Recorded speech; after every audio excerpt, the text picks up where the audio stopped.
नमस्कार दोस्तों, स्वागत आपका GRNTSS के इस प्लेटफॉर्म पे। लास्ट टाइम अपन ब्लड पढ़ रहे थे, क्या क्या कंपोनेंट है ब्लड के, कौन कौन सी ब्लड सेल है वो अपन पढ़ रहे थे। तो आज अपन बारी बारी डिटेल से इसका देखते हैं कि कौन कौन सी ब्लड सेल है वो अपन देखें। एक नंबर थी अपनी RBC या एरिथ्रोसाइट।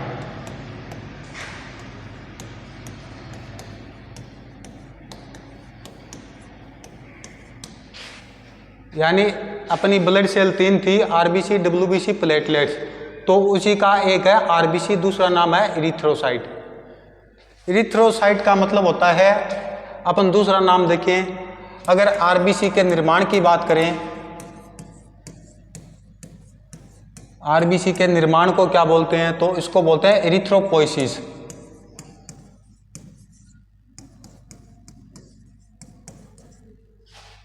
RBC के निर्माण को अपन बोलते हैं एरिथ्रोपोइसिस। अगर इसी RBC की अमाउंट नॉर्मल से ज़्यादा हो जाए, नॉर्मल अमाउंट अपन ने पढ़ी थी 4.8 से 5.4 मिलियन,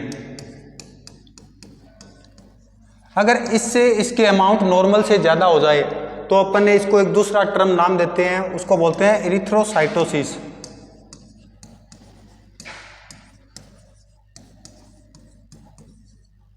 ये अपना दूसरा नाम होगा। यानी एरिथ्रोपोइसिस का मतलब होता है RBC के निर्माण को, और एरिथ्रोसाइटोसिस का मतलब होता है RBC की जो मात्रा है वो नॉर्मल से बहुत ज़्यादा हो जाए। इसी के हिसाब से इसका नाम मतलब एरिथ्रोसाइट है वो है रखा गया है। अब अपन थोड़ा सा और अपन इसका देखें।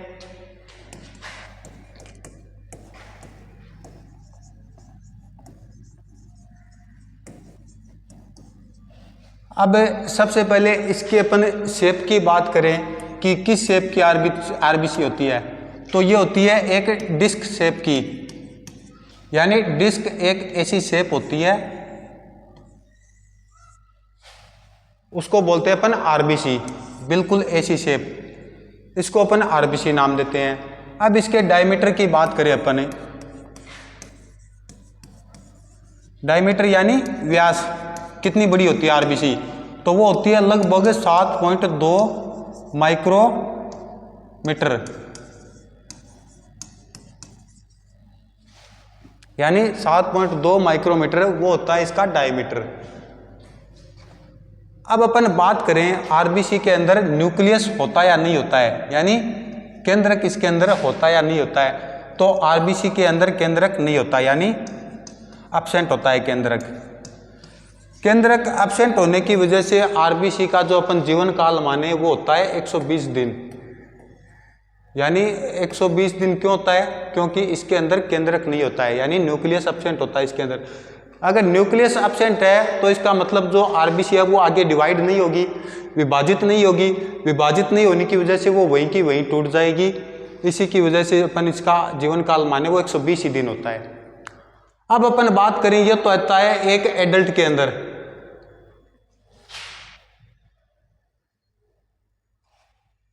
यानी एडल्ट के अंदर अपन बात करें वो होता है 120 दिन। और अपन बात करें बच्चे के अंदर, यानी फिटस के अंदर, फिटस को अपन बच्चा बोलते हैं, तो उसका होता है लगभग 80 दिन। तो दोनों में अंतर यही होता है कि एडल्ट के अंदर जो RBC होती है वो 120 दिन में टूट जाती है, और बच्चे के अंदर 80 दिन में। क्यों टूट जाती है, क्योंकि इसके अंदर केंद्रक नहीं होता है। केंद्रक का अपन ने पहले ही पढ़ा है कि ये कोशिका विभाजन में रोल प्ले करता है। तो अपन जीवन काल की बात कर ली। अब अपन देखें कि RBC है वो 120 दिन में कहाँ जाके टूटती है, यानी 120 दिन में खत्म तो होना ही होना, इसको होगी खत्म कहाँ पर वो अपन देखेंगे। तो RBC का अपन मेडिकल टर्म में एक नाम बोलते हैं ग्रेवयार्ड। ग्रेवयार्ड यानी इसको बोलते हैं कब्रिस्तान।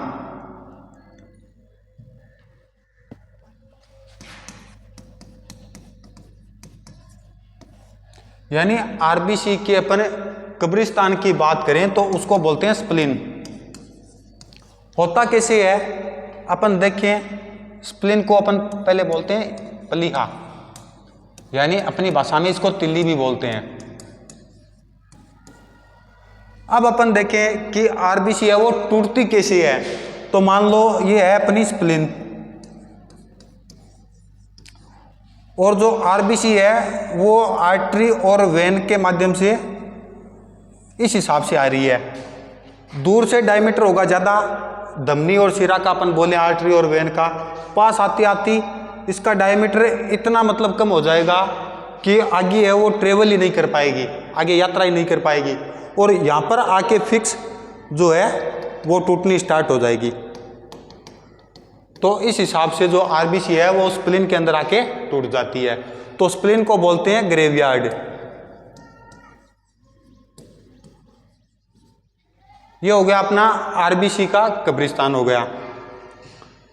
अब अपन एक और चीज देखें कि पीसीवी या देखें कि हेमेटोक्राइट, यानी इसका मतलब क्या होता है। पीसीवी यानी पैक्ड सेल वॉल्यूम। इसका मतलब होता है कि पूरे ब्लड के अंदर जो आरबीसी है वो कितना स्थान ले रखा है, यानी ये जो कंप्लीट ब्लड है इतना है, और आरबीसी ने जो कितना स्थान ले रखा है वो अपन देखें, मान लो 50% ले रखा है, इतना 50%, तो इसको अपन बोलते हैं हेमेटोक्राइट या पीसीवी, पैक्ड सेल वॉल्यूम। कहने का मतलब पूरे ब्लड के अंदर आरबीसी ने जितना स्थान घेर रखा है उसको अपन बोलते हैं पैक्ड सेल वॉल्यूम। अब इसमें मेल और फीमेल में दोनों में अलग अलग होता है। मेल के अंदर बात करें अपन तो मेल के अंदर होता है 38 से 46%, ये होता है मेल के अंदर। अब बात करें अपन फीमेल के अंदर, फीमेल के अंदर होता है 36 से 42%। ये दोनों में अलग अलग होता है, मेल में ज़्यादा होता है, फीमेल में कम होता है। फीमेल में कम होने का कारण होता है कि फीमेल के अंदर जो टेस्टोस्टेरोन हार्मोन है वो हार्मोन की एब्सेंस के कारण जो इसका लेवल है वो कम होता है। यही दोनों में अंतर हो गया। अब अपन नेक्स्ट चीज देखें, आरबीसी के अंदर एक स्ट्रक्चर होती है, मान लो ये आरबीसी है, इसके अंदर एक स्ट्रक्चर होती है 33% पर लगभग एचबी, यानी अपना अपन देखें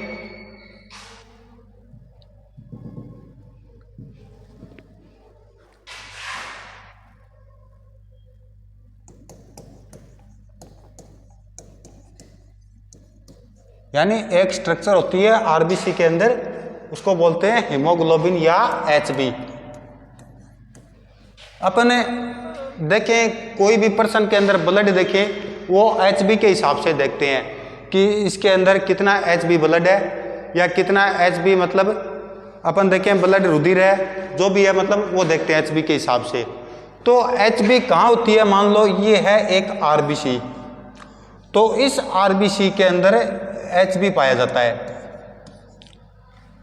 एचबी कितना पाया जाता है 33%, यानी एक आरबीसी है उसके अंदर 33% एचबी पाया जाता है।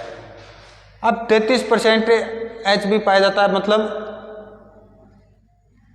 अब एचबी का अपन काम देखें, क्या काम होता है एचबी का। एचबी का काम होता है कि ऑक्सीजन को कैरी करना, यानी लेके जाना। अब देखिए अपन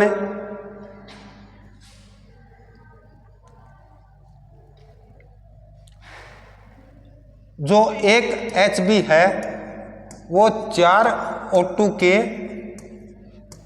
कण को लेके जाता है।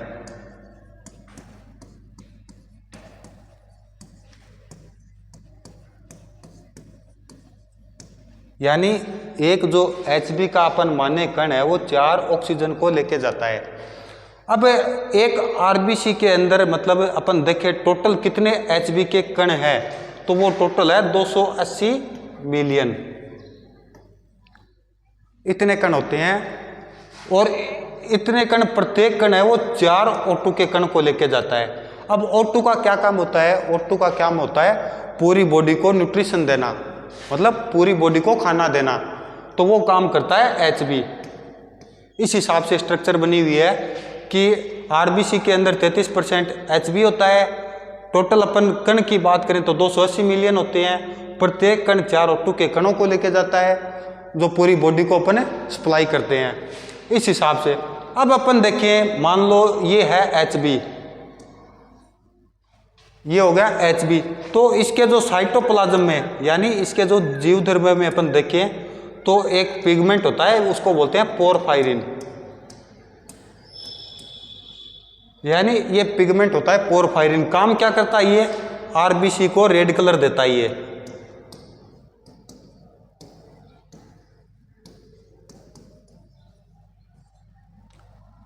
अब अपन देखें कि आरबीसी को जो लाल कलर है वो कौन देता है? Red colour. तो आरबीसी के अंदर हीमोग्लोबिन पाया जाता है। हीमोग्लोबिन के साइटोप्लाज्म में एक पिगमेंट होता है, उसको बोलते हैं पोरफायरिन।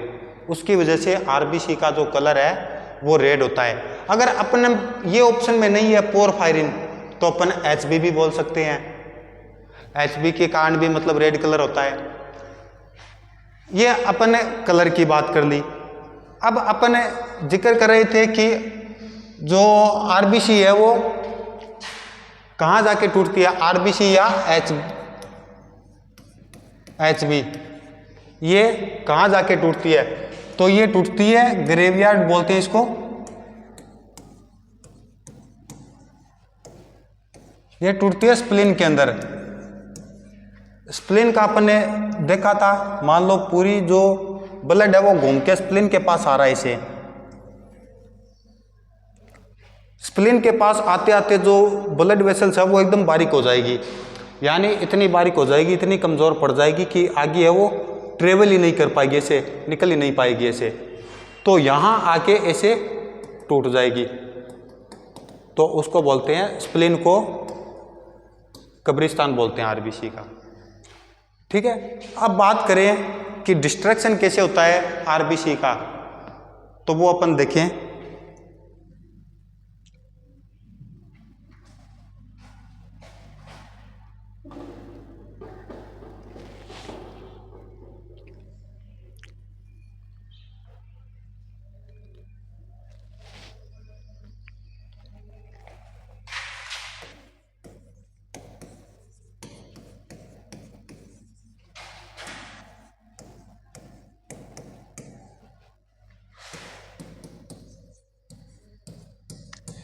यानी अपन देखें कि डिस्ट्रक्शन का मतलब होता है नष्ट होना, यानी अपन देखें डिस्ट्रक्शन ऑफ Hb का जो डिस्ट्रक्शन है वो स्प्लीन के अंदर कैसे होता है। तो सबसे पहले अपन देखें कि जो हीमोग्लोबिन है वो 2 भागों में टूट जाएगा स्प्लीन के अंदर जाके, एक हिम और दूसरा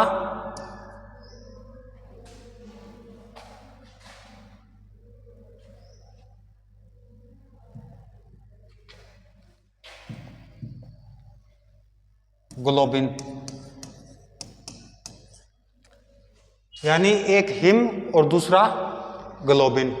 अब अपन देखें हिम है वो भी 2 भागों में टूट जाएगा, एक तो आयरन या फेरस और एक बिलीवर्डिन।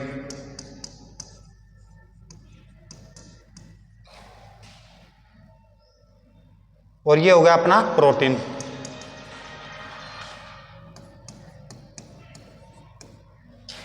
यानी इन 2 भागों में टूट जाएगा। अब हिम है वो एक तो आयरन में टूट जाएगा और एक बिलीवर्डिन में। ग्लोबिन है उसको बोलते हैं प्रोटीन। अब देखिए अपन ये जो Fe है इसको बोलते हैं फेरस यानी आयरन, तो ये तो चला जाएगा रीयूज होने के लिए, यानी रीयूज होने के लिए चले जाएगा, वापस आयरन बनाने के लिए चला जाएगा, तो ये इसका काम तो हो गया इधर खत्म। ठीक है, और ये है ग्लोबिन, ये अपना प्रोटीन, ये भी रीयूज होने के लिए चला जाएगा, यानी प्रोटीन वापस बनाने के लिए चला जाएगा। अब अपना बचा बिलीवर्डिन, इसका देखते हैं अपन क्या क्या होता है आगे।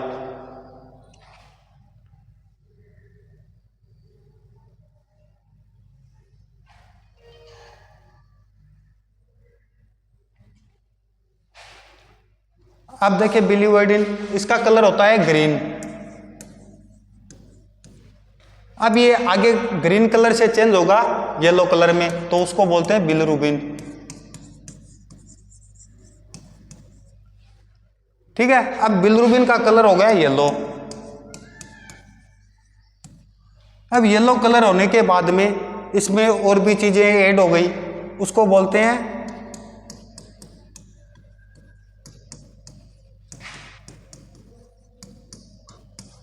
इसके अंदर बिलिरुबिन और प्रोटीन, ये चीजें हैं। अब ये दोनों चीजें हो गई तो इसको बोलते हैं अनकंजुगेटेड।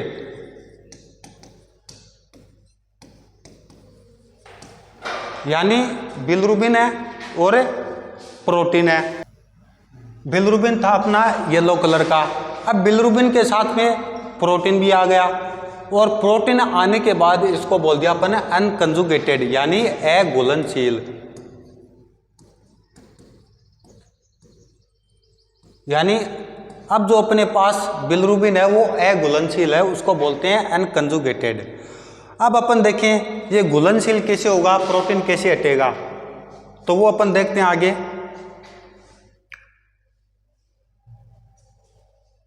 अब है ये लीवर के अंदर एंटर करेगा,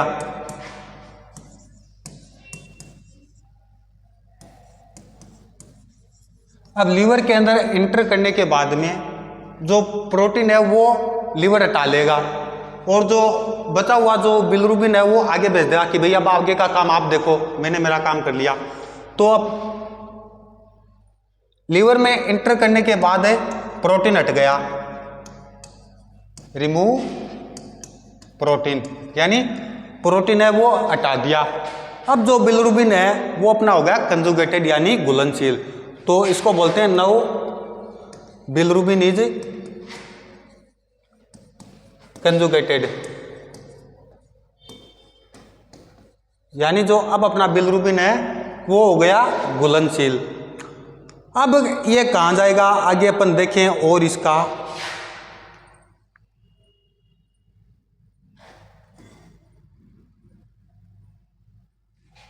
अब जाएगा ये आंत के अंदर, यानी इंटेस्टाइन के अंदर।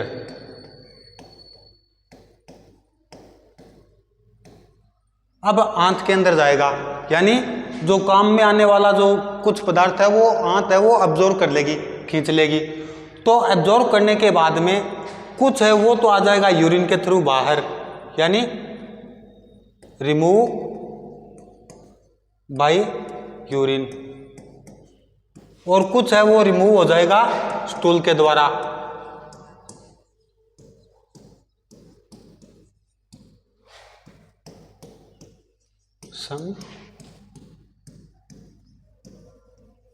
यानी आंत के अंदर प्रवेश कर गया बिलिरुबिन। आंत के अंदर प्रवेश करने के बाद में जो कुछ है वो तो रीअब्जॉर्व हो जाएगा, यानी जो काम में आने वाली चीजें हैं वो ब्लड खींच लेगा, ब्लड के अंदर मिक्स हो जाएगी। अब मिक्स होने के बाद में जो वेस्ट चीज बची वो तो है कुछ है वो तो आ जाएगी यूरिन के द्वारा बाहर, मतलब 5% तो आ जाएगी यूरिन के द्वारा बाहर, और मोस्ट अपन देखें 95% वो आ जाएगी स्टूल के द्वारा बाहर। तो ये अपन देखें कि आरबीसी का डिस्ट्रक्शन होने के बाद ऐसे साइकिल चलता है। एक बार फिर से देखें,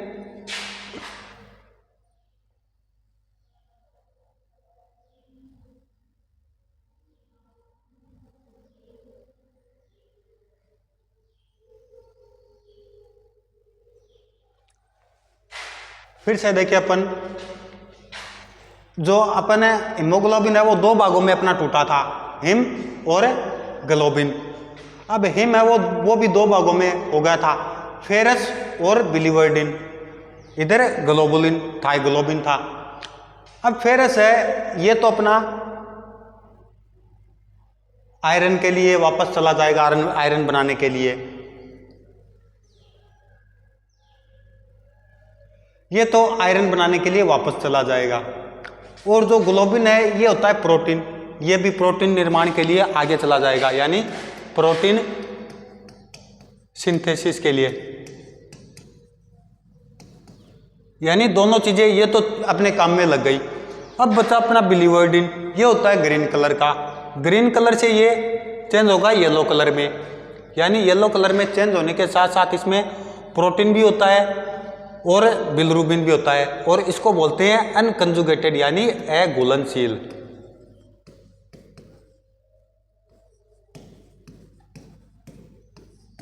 यानी इसको बोलते हैं अघुलनशील। अब ये लीवर के अंदर प्रवेश करेगा, लीवर के अंदर प्रवेश करने के बाद में जो प्रोटीन है वो हटा लेगा लीवर, बाकी का जो सामान है वो आगे भेज देगा, मतलब बिलिरुबिन को आगे भेज देगा।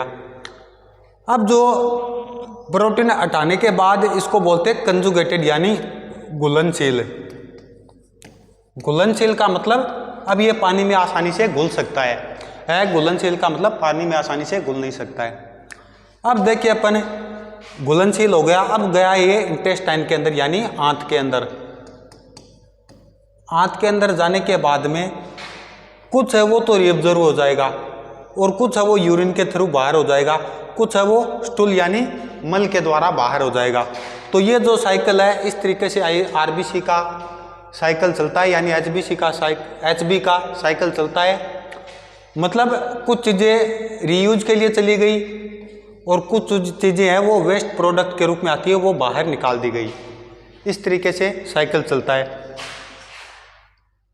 स्क्रीनशॉट लेना है, स्क्रीनशॉट ले लो।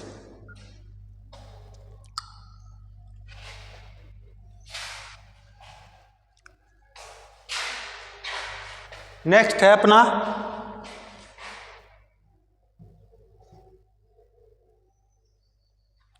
WBC या ल्यूकोसाइड।